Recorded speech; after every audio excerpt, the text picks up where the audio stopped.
जिन कुशल श्री जैन दादाबाड़ी के पावन तीर्थ पर हम सभी का स्वागत करते हैं। हम सब मिलकर भगवान महावीर जन्म कल्याणक महोत्सव मना रहे हैं। जैसे कि रायपुर की एक परंपरा है और परंपरागत रूप से 14 घटक मिलकर भगवान महावीर का जन्म कल्याणक महोत्सव मनाता है। और यह आयोजन जो है 15 दिवसीय आयोजन होता है, जिसमें सभी घटक के लोग मिलजुल कर सम्मिलित होते हैं और बड़ा उत्सव रहता है।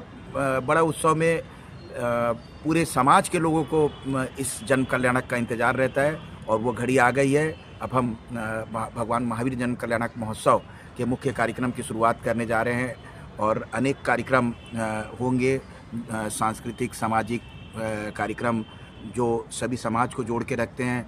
अंतिम दिवस में 31 मार्च को भव्य बरघोड़ा होगा, जो कि दिगंबर जैन मंदिर मालवी रोड से प्रारंभ होकर श्वेतांबर जैन मंदिर सदर बाज़ार होते हुए रामसागर पारा, गुरु नानक चौक, MG रोड और दादाबाड़ी इसी स्थल पर समाहित होगा।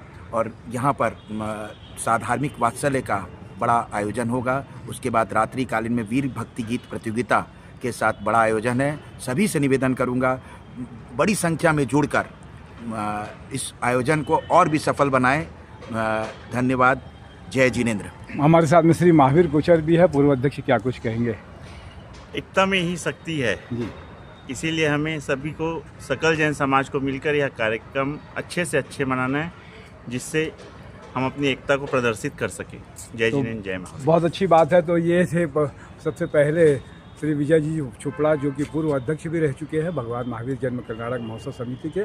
तो पूरे विश्व में भगवान महावीर जन्म कल्याणक समिति रायपुर का अपना अनूठा योगदान है। मैं तपेश राज जैन, हर जैन के साथ में जय जिनेंद्र।